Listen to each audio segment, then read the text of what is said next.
The morning of 6th of June, 1944, broke gray and cold over the Normandy coast. Thousands of Allied soldiers, drenched and seasick from the Channel crossing, prepared to storm Hitler's Atlantic Wall. But beneath the sand and shingle of those French beaches lay something far more insidious than concrete bunkers or machine gun nests. Millions of buried mines, each one capable of tearing a man apart or turning a tank into a blazing coffin. Within the first hours of Operation Overlord, American forces landing at Omaha Beach discovered just how devastating these hidden killers could be. Entire platoon vanished in eruptions of sand and steel. Engineers crawling forward with bayonets and prodding sticks were cut down by German riflemen before they could clear even a meter of ground. The casualty figures mounting by the minute told a grim story that would haunt Allied commanders for months to come. Yet, whilst American troops struggled through the nightmare at Omaha, something remarkable was happening further east, along the British and Canadian landing zones. At Gold, Juno, and Sword Beaches, casualties from mines remained astonishingly low, not through luck, but through innovation. Rumbling ashore ahead of the infantry came machines that looked like they'd escaped from a madman's workshop. Tanks with enormous rotating drums thrashing chains against the ground. Armored vehicles carrying massive reels of fabric. Churchill tanks modified with flamethrowers and enormous mortar-like weapons. To the startled German defenders, these contraptions must have appeared utterly bizarre, almost comical, but there was nothing funny about their effectiveness. These were Hobart's funnies, and they were clearing minefields at a rate that would have seemed impossible just months earlier. The genesis of these extraordinary machines traced back to Britain's darkest hour. By 1940, the island nations stood alone against Nazi tyranny. France had fallen in a catastrophic 6-week campaign that exposed every weakness in Allied armored doctrine. British tank shad proven inadequate, tactics outdated, and leadership often lacking imagination. Among the officers blamed for the debacle was Major General Percy Hobart, a prickly, difficult man whose abrasive personality had made him enemies throughout the War Office.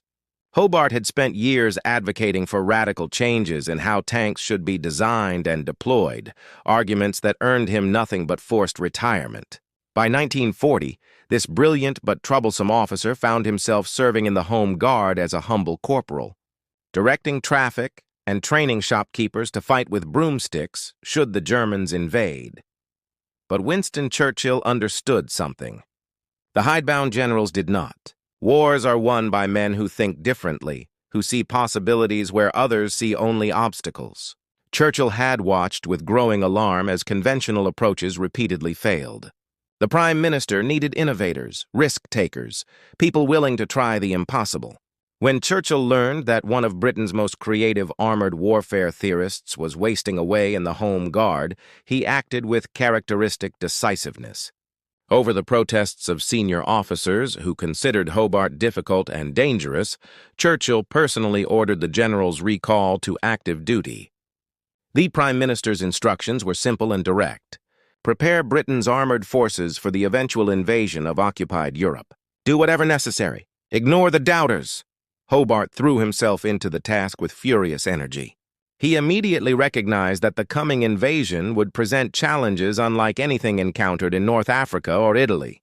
European beaches meant mines, vast belts of them, protecting every possible landing site. Intelligence reports indicated the Germans had laid over 6 million mines along the Atlantic Wall with densities reaching 15 devices per meter in some sectors. Traditional mine clearance methods involved engineers crawling forward under fire, prodding the ground with bayonets, carefully lifting each mine by hand. The mathematics were brutally simple. Clearing a single beach sector this way would take days and cost thousands of lives. The invasion would fail before it properly began.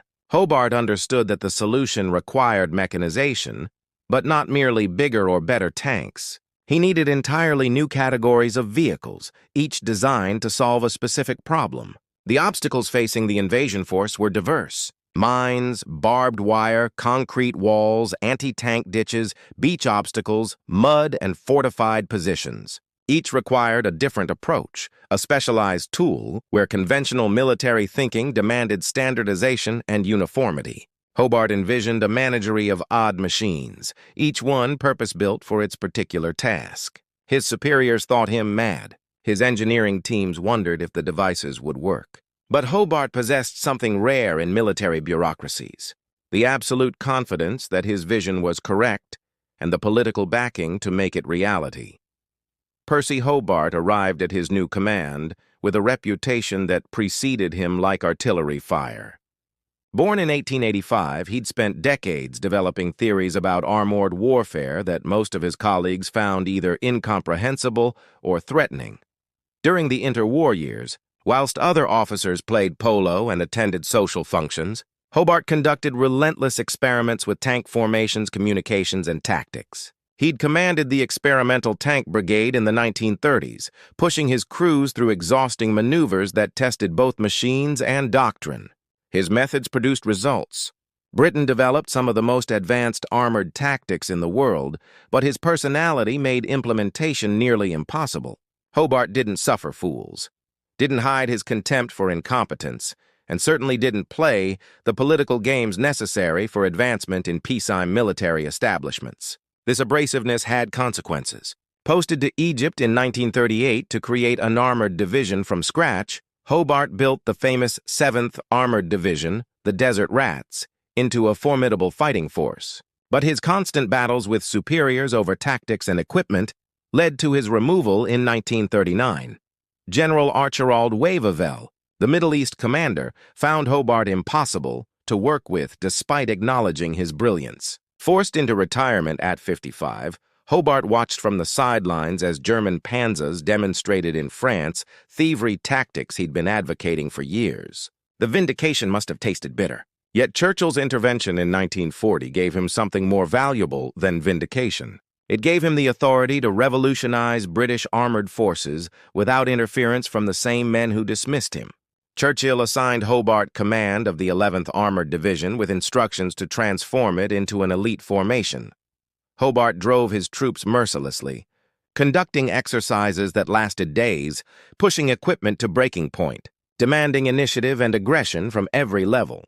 Officers who couldn't adapt were removed. Soldiers learned to think creatively, to solve problems rather than wait for orders. By 1943, the division was among Britain's finest, but Hobart's real contribution was yet to come. In March 1943, he was given a new assignment: command of the 79th Armored Division, a formation that would specialize in developing and deploying what the Army euphemistically called special devices. This vague terminology concealed an extraordinary mission. Hobart would create an entirely new branch of armored warfare. The 79th Armored Division became Hobart's laboratory. Unlike conventional divisions meant for frontline combat, this one existed to solve specific tactical problems through engineering innovation. Hobart assembled teams of engineers, tank crews, and weapons specialists, giving them a simple brief: examine every obstacle the invasion force would face and design a machine to overcome it. The mine problem topped the list. German beach defenses relied heavily on mines, vicious devices nicknamed bouncing betties that leapt waist-high before exploding, and tellminas capable of destroying tanks. Intelligence indicated the Germans were laying these weapons in overlapping patterns, sometimes stacking them in layers to defeat conventional clearance attempts. Any solution needed to operate under fire, move faster than a walking man, and survive multiple detonations. Hobart's engineers began with an idea from South African mine clearance operations in the Western Desert. There, desperate engineers had experimented with attaching rotating drums fitted with chains to the front of Matilda tanks. The chains, whipped against the ground by the spinning drums, would detonate pressure-detonated mines ahead of the vehicle. The early attempts were crude. Chains broke frequently, drums seized up, and the modification left tanks dangerously unbalanced. But the principle was sound. Hobart assigned teams to refine the concept, improve the engineering, and adapt it to the American Sherman tanks that would form the backbone of British armored forces during the invasion. The result was the Sherman Crab, a machine that would prove crucial on D-Day. The Crab retained its main gun and could fight as a conventional tank, but mounted in front was a rotating drum nearly 3 meters wide, powered by a separate engine. From this drum hung 98 lengths of heavy chain. When activated, the drum rotated at 140 revolutions per minute. causing the chains to thrash the ground with tremendous force. The violence of thigh impact detonated pressure mines, whilst the tank remained safely behind. That device could clear a path 3 m wide at walking speed. Not fast, but infinitely quicker than hand clearance. Each crab carried enough fuel to clear approximately 4 kilometers of minefield. The noise was extraordinary, a mechanical roar punctuated by the sharp crack of detonating mines. German defenders would soon learn to recognize and fear that distinctive sound. But Hobart wasn't finished. The mine problem was merely one challenge among many. His fertile mind conceived solutions to obstacles others hadn't even properly defined. Beaches might be too soft for tanks. Very well, develop a vehicle that could lay reinforcing matting. Concrete seawalls might block advances. Design a tank that could bridge them or blast through them. Pillboxes and bunkers might survive conventional shells. Create weapons specifically for destroying fortifications at close range. Each problem received dedicated attention, and Hobart's division grew into a bizarre collection of modified vehicles that resembled a mechanical circus, more than a military formation. The Sherman Crab represented the culmination of 3 years of brutal trial and error. Early prototypes had been disasters. Chains snapped under stress, drums bent out of shape, engines couldn't generate sufficient power, and the entire apparatus threw tanks off balance. Engineers worked through countless iterations, testing different chain lengths, link designs, and drum speeds. They experimented with various metals, discovering that hardened steel chains lasted longest, but required enormous power to swing effectively. The solution involved mounting a Bedford engine taken from a lorry specifically to power the flail mechanism, leaving the tank's main engine free for propulsion. This dual engine arrangement added weight and complexity, but it worked. By late 1943, production crabs were rolling out of workshops across Britain. Each machine required extensive modifications to a standard Sherman tank. Technicians removed the bow machine gun to accommodate hydraulic systems that raised and lowered the flail drum. They reinforced the front hull to handle the stress of the rotating mechanism. Metal arms extending forward from the tank's sides supported the drum and absorbed the violent shaking when chains struck mines. The entire assembly weighed over 2 tons, but clever engineering distributed the load to maintain the tank's mobility. Crews required specialized training. Operating a crab demanded coordination between driver, commander, and the operator, controlling the flail mechanism. One mistake could drive the tank onto an unclear-eyed mine or leave the flail tangled in obstacles. Training revealed unexpected complications. The flail created massive dust clouds that reduced visibility to almost zero, forcing commanders to navigate partly by dead reckoning.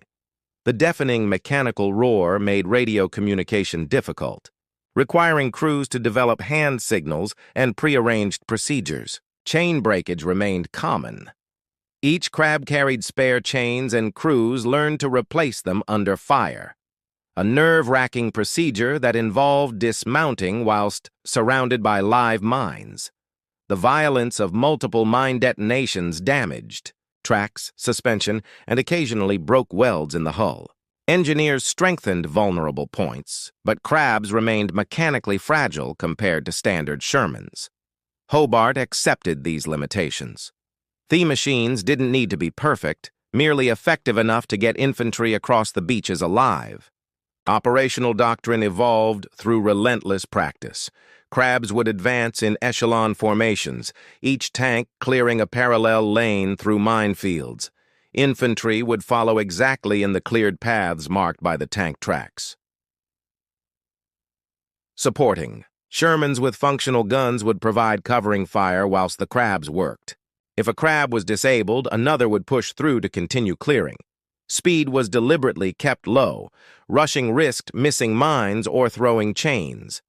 The methodical pace frustrated aggressive commanders who wanted rapid advances, but Hobart insisted on thorough overspeed. A lane cleared at 2 mph was infinitely more valuable than a hasty advance that left infantry stranded in a minefield. The crab wasn't Hobart's only answer to the mine problem.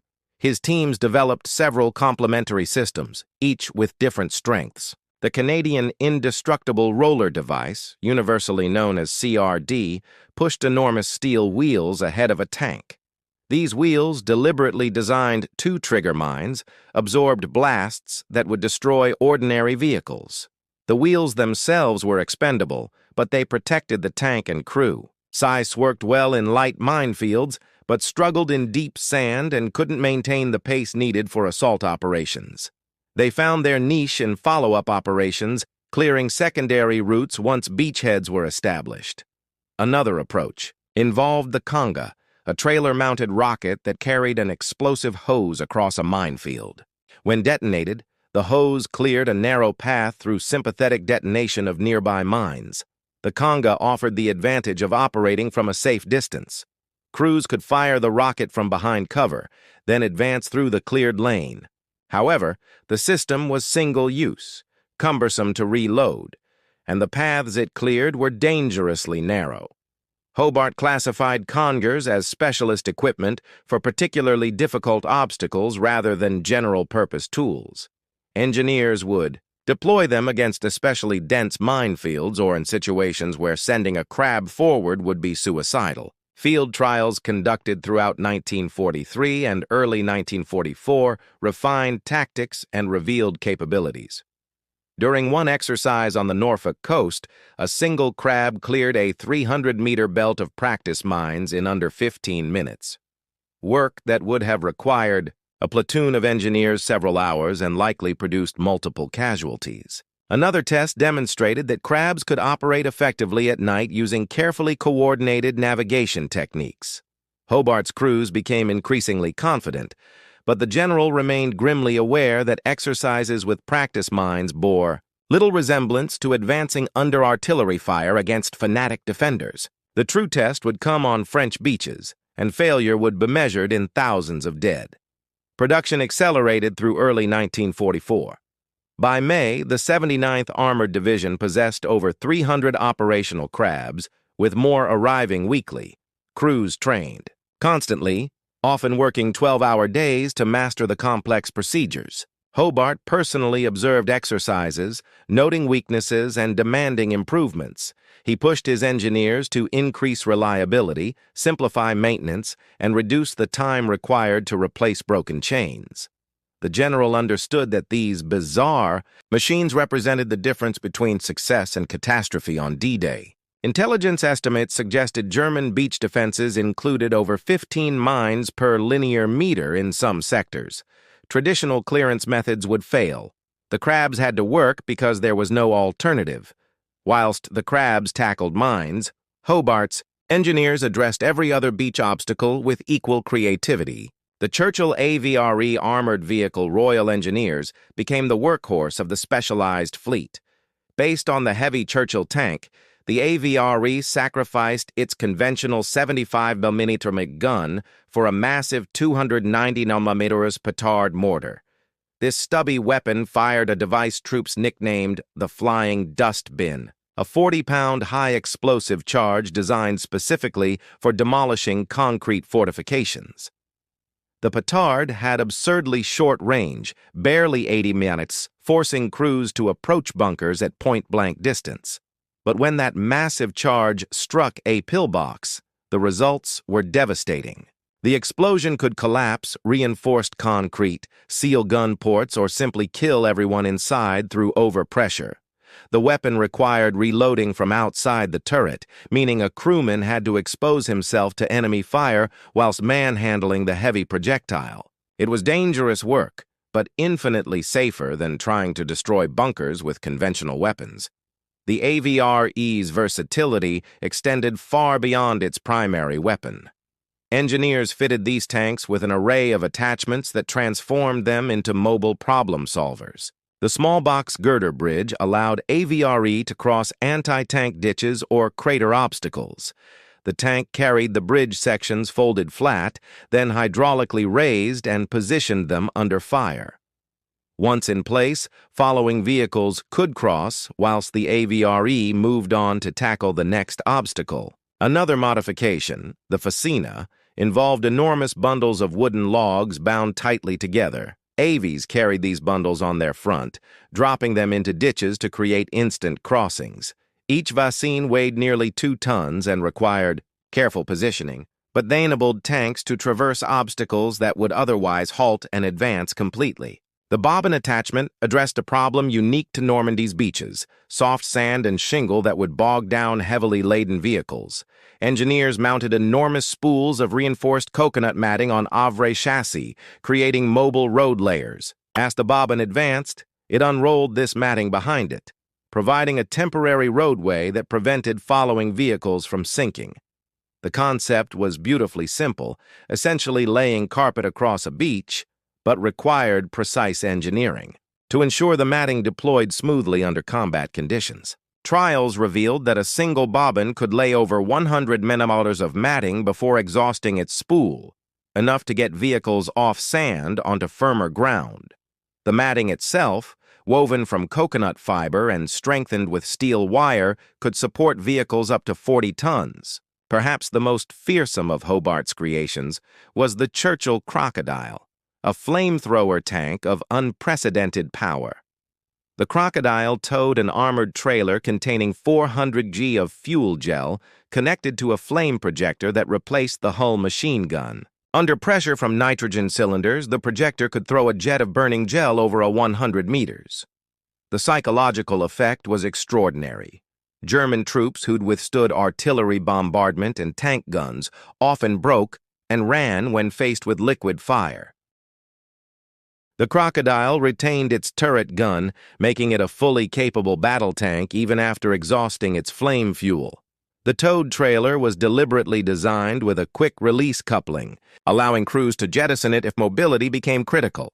Some 800 Crocodiles were eventually built, and they proved devastatingly effective against fortified positions throughout the Northwest Europe campaign.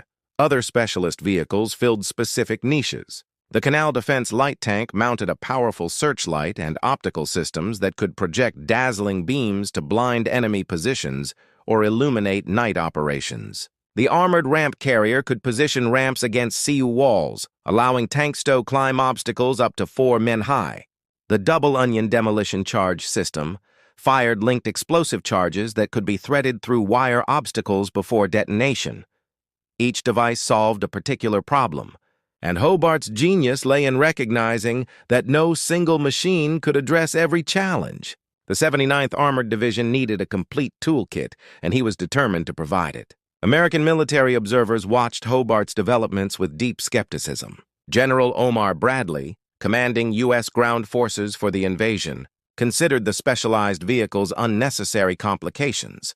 American doctrine emphasized standardization, mass production, and overwhelming firepower from conventional weapons. Bradley's staff calculated that sufficient artillery preparation and naval gunfire would suppress defenses, allowing infantry and standard tanks to advance without exotic machinery. They particularly disliked the maintenance burden. Each specialized vehicle required unique spare parts, trained crews, and specific tactical employment. The Americans accepted a small number of amphibious DD tanks, Shermans fitted with flotation screens, but rejected most of Hobart's other inventions. This decision would have fatal consequences at Omaha Beach. British and Canadian forces, by contrast, integrated Hobart's funnies into their assault plans from the beginning. Each brigade received attachments from the 79th Armored Division, with detailed coordination worked out during months of rehearsals. Infantry commanders learned to work with crab operators. Artillery officers practiced timing bombardments to allow Avares to approach bunkers. And beachmasters developed traffic plans that accounted for bobbins laying matting whilst crabs cleared mines. The complexity was enormous, but Hobart's staff conducted endless exercises until procedures became routine. By early June 1944, British and Canadian assault forces represented the most technically sophisticated amphibious operation ever attempted. The hours before dawn on the 6th of June 1944 found Hobart's specialized vehicles loaded aboard landing craft tank vessels, pitching through rough seas towards the Normandy coast. Months of planning now faced the ultimate test. British forces would assault Gold and Sword beaches. Canadians would take Juneau, whilst Americans tackled Utah and Omaha. The arrangements reflected fundamental differences in approach. British and Canadian landing craft carried crabs, havres, crocodiles, and bobbins in carefully orchestrated waves, whilst American vessels held predominantly standard Shermans and infantry. General Bradley had accepted only 32 DD amphibious tanks for Omaha, rejecting the mine clearance and obstacle-breaching equipment that Hobart considered essential. The contrasting casualty figures would soon validate or condemn these decisions. At Gold Beach, the first crabs touched down at 7 in the morning, immediately beginning their methodical advance through minefields that German engineers had spent months perfecting.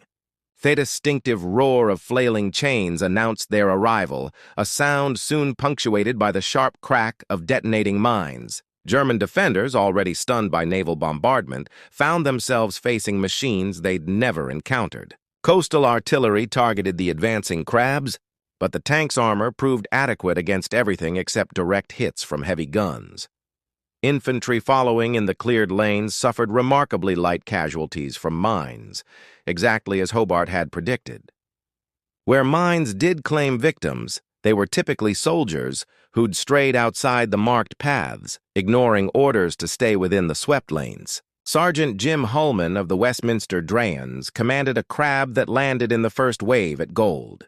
His account, recorded years later, captured the chaos and effectiveness of the operation. His tank's flail began thrashing as soon as the ramp dropped, chains immediately striking mines that detonated with violent force. Shrapnel rang against the hull, whilst the dust cloud from pulverized sand reduced visibility to meters. Hullman navigated partly by compass, maintaining steady speed whilst his operator kept the flail mechanism running. 3 mines detonated in the first minute, 4 more in the second. The violence shook the entire vehicle, but the Sherman's mechanical reliability kept them moving. Behind them, infantry sections advanced in disciplined files, following exactly in the cleared track. Hullman's crab cleared over 200 minotaurs before breaking through the minefield belt onto clear ground. Mission accomplished. Similar scenes unfolded across the British beaches. At Sword Beach, Major William Dunn commanded a squadron of Havreres tasked with destroying a massive concrete bunker that dominated the shoreline. His tanks advanced through lanes cleared by crabs, then deployed into firing positions barely 60 meters from their target. The petard mortars began firing, each flying dustbin striking with tremendous force. The first round shattered observation slits. The second collapsed part of the roof, and the third penetrated the structure entirely. The bunker ceased firing within minutes, neutralized by weapons specifically designed for such work. Conventional tank guns would have required dozens of rounds at greater range with uncertain results. The petard's massive charge made short work of fortifications that might otherwise have held up the advance for hours. Canadian forces at Juneau Beach faced particularly difficult conditions. Rocky obstacles beneath the waterline and a seawall that blocked vehicle access. Bobbins deployed first, laying matting across shingle that would have trapped wheeled vehicles. Avies followed, some dropping faces into gaps between obstacles, others positioning small box girder bridges against the sea wall. The coordination was far from perfect. Several bobbins became stuck. One Havre's bridge jammed during deployment, and German fire remained intense. But the overall effect was transformational. Within 90 minutes of landing, Canadians had established multiple vehicle routes off the beach, allowing armor and transport to move inland. The butcher's bill, whilst not light, was dramatically lower than it might have been without Hobart's inventions. The contrast at Omaha Beach proved heartbreaking. American forces lacking specialized mine clearance vehicles and assault engineering equipment encountered the full horror of German beach defenses. 27 of the 32 DD tanks sank in rough seas, never reaching shore. Engineers attempting to clear mines and obstacles by hand were cut down by machine gun fire. Infantry became pinned against the sea wall, unable to advance across minefields without clearance support. Naval destroyers eventually moved dangerously close to shore, providing direct fire support that slowly suppressed German positions. American courage and determination eventually secured the beach, but at terrible cost. Over 2,000 casualties in a single morning. Bradley's staff officers, watching the carnage, began to reconsider their rejection of British assault engineering methods. The statistical evidence was undeniable. At Gold Beach, British forces suffered approximately 400 casualties. Tragic but sustainable. At Juno, Canadians took roughly 1,000 casualties despite facing stronger defenses than Gold. Sword Beach cost another 600 British casualties. These figures, whilst significant, represented success by amphibious assault standards. Omaha's 2,000-plus casualties from, roughly the same number of troops attempting a similar landing, told a different story. Post-battle analysis identified multiple factors. Omaha faced better-positioned defenses. Rougher seas complicated the landing, and tactical mistakes compounded difficulties. But the absence of mine clearance, flails, and specialized assault vehicles was consistently cited as a critical disadvantage. Infantry cannot advance through minefields without either accepting horrific casualties or receiving mechanical assistance. The Americans had attempted the former, whilst the British employed the latter. The mine casualty statistics from D-Day revealed the extraordinary effectiveness of Hobart's methods with brutal clarity. British military analysts conducting post-operation assessments calculated that mine-related casualties at Golden Sword beaches ran at approximately 10% of pre-invasion estimates, a 90% reduction that seemed almost impossible until examination of the evidence confirmed it. The crabs had performed precisely as designed, clearing lanes fast enough to maintain momentum whilst protecting following infantry. Medical officers noted that mine injuries, typically among the most severe battlefield wounds, represented an unusually small proportion of British casualties. Where mines did kill or maim soldiers, investigation usually revealed breaches of discipline. Men wandering outside cleared lanes or advancing before flails completed their work. The machines themselves had functioned remarkably, well under combat conditions that peacetime testing could never replicate. Individual crab crews experienced the reality behind those statistics. Corporal Robert Davies of the 22nd Dragoons spent 4 hours methodically flailing through Gold Beach's defenses, his tank detonating an estimated 47 mines without suffering disabling damage. His account described the peculiar rhythm of mine clearance under fire. Maintain steady speed. Watch for obstacles that might foul the chains. Ignore the German shells bursting nearby. Trust the armor to protect against splinters and small arms. Davis's tank suffered 3 broken chains during the operation, requiring hasty field repairs that exposed crewmento enemy fire. They persisted because infantry lives depended on cleared lanes. By midday, Davis's crab had created a route that 2 entire battalions used to move inland. The mathematics were straightforward. 1 5-man tank crew accepting risk to protect 2,000 infantrymen. The AVRI proved equally valuable, though their contribution was harder to quantify statistically. At Gold Beach's La Hamel Strong Point, a massive concrete casemate housing an 88mm gun commanded the shoreline, its position carefully sited to provide interlocking fire with neighboring positions. Conventional wisdom held that such fortifications required prolonged bombardment by heavy naval guns or airstrikes with massive bombs. Lieutenant John Breeze commanded 3 AVREs that approached to point-blank range, absorbed hits from German infantry weapons, and systematically demolished the position with peated rounds. The entire action lasted less than 20 minutes. Post-battle examination found the casemate's 2N thick walls breached in multiple places, the interior devastated by overpressure and fragmentation. The A.T. Plyamere gun crew had been killed to a man. This single example multiplied across dozens of strong points demonstrated that Hobart's flying dustbins could accomplish in minutes what might otherwise require hours. The crocodile flamethrowers generated perhaps the most dramatic results, though their employment remained controversial even among British commanders. At Sword Beach, a company of German infantry occupying trenches and bunkers refused surrender despite heavy bombardment. 3 crocodiles moved forward, their armored fuel trailers clanking behind them. The first Gauss flame shot across 100 meters of beach, liquid fire splashing into trench systems. The psychological shock was immediate. German soldiers abandoned positions that had withstood artillery, fleeing inland or surrendering. Military historians debating the ethics of flamethrowers note that actual deaths from crocodile attacks were often lower than from conventional. Weapons as defenders typically surrendered, or fled rather than face immolation. The terror factor exceeded the physical destructiveness. and British commanders used crocodiles specifically against positions where they wished to minimize both their own casualties and the need for prolonged fighting in built-up areas. The bob and mat layers, perhaps the least dramatic of Hobart's vehicles, nevertheless proved essential to maintaining momentum. Gold Beach's eastern sector consisted of soft sand overlying clay, a combination that trapped vehicles within meters of the waterline.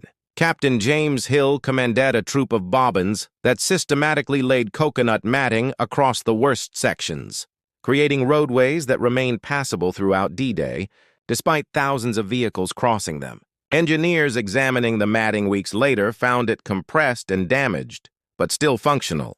The simple technology, essentially reinforced carpet, had solved a problem that might otherwise have created catastrophic traffic jams on a beach still under occasional German artillery fire. Hill's after-action report dryly noted that the bobbin, whilst unglamorous, proved indispensable to preventing Gold Beach becoming a vehicle graveyard.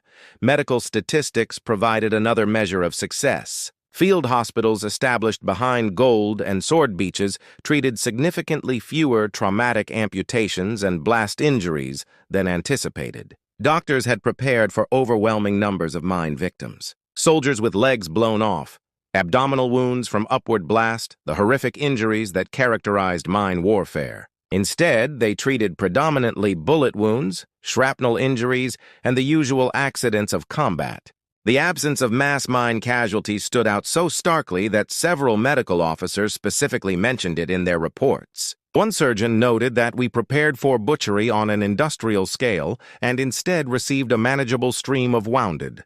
The flail tanks deserve more credit than they shall likely ever receive. German defenders provided inadvertent testimony to the machine's effectiveness. Interrogation reports from prisoners captured on D-Day reveal confusion and dismay about the British assault methods. Several German officers expressed bewilderment that their carefully prepared minefields had been neutralized so rapidly. One artillery observer described watching crabs advance through defenses that had cost German engineers weeks to imp place, clearing them in minutes. Another account mentioned that defending troops initially thought the crabs were some form of mine-laying vehicle and couldn't understand why British infantry seemed willing to walk directly behind them. The psychological impact of seeing supposedly impenetrable defenses bypassed by strange machines contributed to the collapse of German morale in several sectors. The Normandy triumph validated Hobart's vision, but the general understood that D-Day represented merely the beginning. As Allied armies pushed inland through the summer and autumn of 1944, the 79th Armored Division's specialized vehicles continued proving their worth. The Boches country of Normandy, with its thick hedge and sunken lanes, presented obstacles as challenging as beach defenses. German troops transformed each hedge into a fortified position, lacing them with mines and positioning anti-tank guns to command every approach. Crabs found new employment clearing routes through these killing grounds, whilst Avrays demolished particularly stubborn strongpoints. Vehicles that critics had dismissed as one-use novelties for D-Day became permanent fixtures of British tactical doctrine. The autumn of 1944 brought Montgomery's ill-fated Operation Market Garden, followed by grinding battles through Belgium and Holland. Winter warfare in flooded terrain tested Hobart's vehicles in conditions never anticipated during their design. Crabs struggled in waterlogged ground where mines might be submerged, requiring modified tactics and careful reconnaissance. Avery found unexpected utility bridging drainage ditches and crossing partially demolished causeways. Engineers developed additional attachments and modifications based on combat experience, a process Hobart encouraged. His division functioned as both operational unit and experimental laboratory, constantly refining techniques and equipment. By early 1945, the 79th Armored Division had become an institution. Its methods taught at training schools and its vehicles requested by commanders throughout 21st Army Group. The Rhine crossing in March 1945, Operation Plunder presented Hobart with perhaps his greatest challenge. The Rhine represented Hitler's last natural barrier, defended by troops who understood that defeat meant invasion of the German heartland. Intelligence indicated massive mine belts protecting the river's eastern bank with densities exceeding anything encountered in Normandy. The river itself was over 400 mm wide in the crossing sectors, too broad for conventional bridging operations under fire. German engineers had fortified the far bank with interconnected bunkers, trenches, and obstacles designed to annihilate any force attempting to establish a bridgehead. Montgomery's staff estimated that forcing the Rhine without specialized equipment would cost tens of thousands of casualties. Hobart's machines would need to perform flawlessly. Preparations began weeks in advance. The 79th Armored Division assembled over 500 specialized vehicles, the largest concentration yet employed. Crabs underwent intensive maintenance, their chains replaced, and mechanisms overhauled. Havre crews practiced assault drills until they could operate in darkness. New equipment arrived, including Churchill arcs, armored ramp carriers that could position themselves as mobile bridges, allowing tanks to drive over them. Engineers developed modified LVTs, landing vehicles tracked, capable of fingers and even crabs across the river. The planning complexity rivaled D-Day with every vehicle's route, timing and objective mapped in exhaustive detail. Hobart personally supervised rehearsals, his exacting standards unchanged despite victory now seeming inevitable. The assault commenced on the night of 23 March 1945 with massed artillery and aerial bombardment that dwarfed even D-Day's preparation. At first light on the 24th, specialized vehicles began crossing aboard landing craft and swimming LVTs. The reception was fierce. German troops fighting now for their homeland defended with desperate skill. Crabs touched down on the eastern bank and immediately began flailing through minefields whilst under direct fire from 88mm guns positioned in concrete imp placements. Several crabs were knocked out within minutes, but others pressed forward, their chains thrashing steadily through the killing grounds. Infantry following in the cleared lanes took casualties, but established footholds that conventional assault methods might never have achieved. Sergeant William Shaw commanded a crab that cleared a critical path inland from the riverbank. His account described German resistance as the most intense he'd experienced, exceeding even D-Day's fury. Anti-tank rounds struck his Sherman repeatedly, one penetrating the flail mechanism and jamming the drum. Shaw's crew worked under fire to clear the jam, succeeded, and resumed flailing. Over the next 3 hours, his crab detonated an estimated 70 mines, creating a lane that an entire brigade used to move inland. Shaw's tank finally succumbed to an 88 Meuse hit that destroyed the engine, but by then the mission was complete. He and his crew evacuated on foot, walking back down the lane. They'd cleared past infantry companies, advancing to exploit the breakthrough. Shaw received the Distinguished Conduct Medal, though he later insisted his crew deserved equal recognition. The AVREs faced their own trials. The German bunkers along the Rhine were more sophisticated than Normandy's beach defenses, incorporating multiple chambers and overlapping fields of fire. Flying dust bins proved effective, but required multiple hits to neutralize each position. Lieutenant Michael Carr commanded an AVRE troop that systematically demolished a complex of 7 interconnected bunkers, a process that consumed nearly 4 hours and resulted in 2 AVREs damaged by return fire. Carr's after-action report noted that German defenders fought with suicidal determination, continuing to engage even as their positions collapsed around them. Only the petard's massive charge could reliably penetrate the reinforced concrete quickly enough to prevent defenders from inflicting unacceptable casualties on attacking infantry. Within 48 hours, 21st Army Group had established a secure bridgehead across the Rhine. Casualty figures, while substantial, ran well below staff estimates. Post-operation analysis credited the specialized assault vehicles with enabling the crossing at acceptable cost. German prisoners interrogated after the battle expressed surprise that British forces had crossed so quickly despite prepared defenses. Several mentioned the mine-clearing tanks specifically, noting that their own forces possessed nothing comparable. The technological advantage that Hobart had championed since 1943 had proven decisive across multiple operations, fundamentally changing how modern armies approached fortified positions and obstacle belts. The war in Europe ended barely 6 weeks after the Rhine crossing, with German forces surrendering on 8th of May 1945. Percy Hobart, now 60 years old, could survey a remarkable legacy. His 79th Armored Division had participated in every major British operation from D-Day forward, its vehicles clearing paths through obstacles that might otherwise have cost tens of thousands of lives.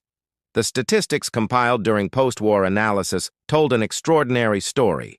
Across the Northwest Europe campaign, British and Canadian forces employing Hobart's specialized vehicles experienced mine-related casualties at truly 1/10, the rate of formations lacking such equipment. The 90% reduction observed on D-Day held remarkably consistent throughout subsequent operations, a testament to both the machine's effectiveness and the tactical doctrines Hobart had developed for their employment. Yet Hobart's contribution extended beyond mere casualty reduction. He had fundamentally altered military thinking about obstacles and fortifications. Before his innovations, armies viewed minefields and bunkers as problems requiring overwhelming force or accepting horrific losses to overcome. Hobart demonstrated that engineering, creativity could neutralize defenses more efficiently than brute force. This represented a philosophical shift. Warfare need not consist solely of firepower contests, but could incorporate technological solutions to tactical problems. The implications reached far beyond World War II. Hobart had established that modern armies required specialized equipment and dedicated formations for assault engineering, concepts that would shape military organizations for generations. The immediate post-war years saw interest in Hobart's vehicles decline precipitously. Peacetime militaries facing budget cuts and demobilization had little appetite for maintaining expensive specialized equipment. The crabs, avres, and crocodiles that had proven so valuable found themselves moth-balled or scrapped. Only a handful remained in service, maintained more from institutional inertia than strategic vision. Hobart himself retired in 1946, his health deteriorating after years of intense stress. He spent his final years writing memoirs and corresponding with former officers, watching with frustration as the lessons of the 79th Armored Division were seemingly forgotten. He died in 1957, passing just as new conflicts would vindicate his methods once again.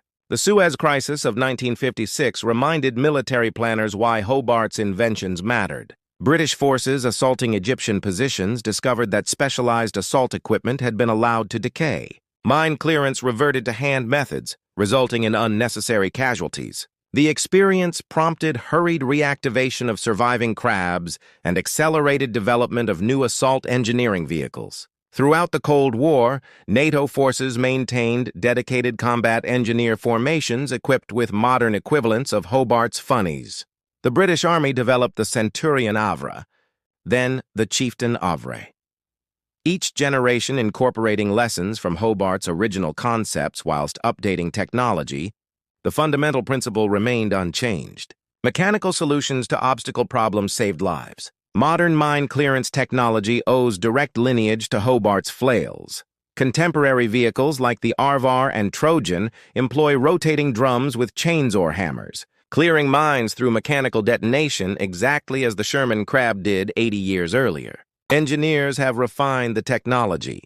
Modern flails use titanium chains, computer-controlled drum speeds, and integrated detection systems. But the core concept remains Hobart's. Similarly, modern assault-breaching vehicles trace ancestry to his AVRE carrying bridge-laying equipment, fastens, and explosive charges for destroying obstacles. The British Army's Trojan vehicle, introduced in 2006, includes a Python mine clearance system that operates on principles similar to Hobart's Conga, firing explosive hoses across minefields to create cleared lanes. The Israeli Defense Forces, facing chronic mine threats, became perhaps Hobart's most devoted disciples. Israeli combat engineers studied British assault engineering doctrine extensively, developing their own specialized vehicles based on Hobart's principles. The Pummer combat engineering vehicle, the Nakadon mine clearing system, and various obstacle breaching tanks all reflect design philosophies that Hobart pioneered. Israeli commanders facing adversaries who relied heavily on mine warfare understood that mechanical clearance offered the only viable alternative to accepting catastrophic casualties. Their tactical employment of engineering vehicles during conflicts in Lebanon and Gaza demonstrated that Hobart's concepts remained relevant in asymmetric, Warfare against irregular forces, American military doctrine, having learned bitter lessons at Omaha Beach, eventually embraced Hobart's approach. The U.S. Marine Corps developed specialized assault breaching vehicles, including the assault breacher vehicle introduced in 2010.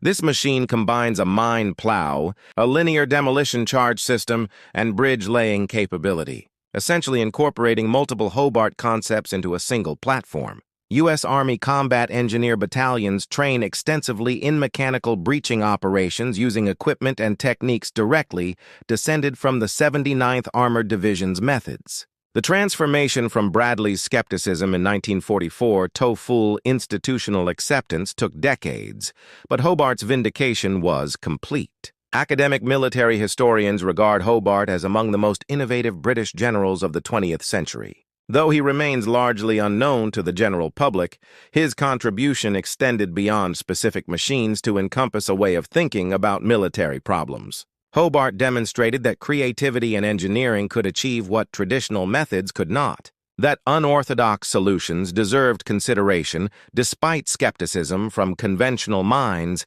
and that saving soldiers' lives through technology represented the highest form of military leadership. These lessons resonate in contemporary debates about military innovation, acquisition processes, and the integration of new capabilities. The soldiers whose lives Hobart's machine has saved rarely knew his name. They remembered the crabs that cleared paths through minefields, the avres that demolished bunkers, the crocodiles that broke enemy resistance. They told their children and grandchildren about the strange tanks that seemed to emerge from a fantasy yet proved brutally effective in reality. These stories passed down through families preserved Hobart's legacy more effectively than official histories. The measure of his success wasn't found in medals or promotions, but in the thousands of men who returned home, because an irascible general refused to accept that obstacles required human sacrifice to overcome. Percy Hobart proved that one person's vision, backed by determination and political support, could fundamentally change how wars are fought and dramatically reduce the human cost of combat.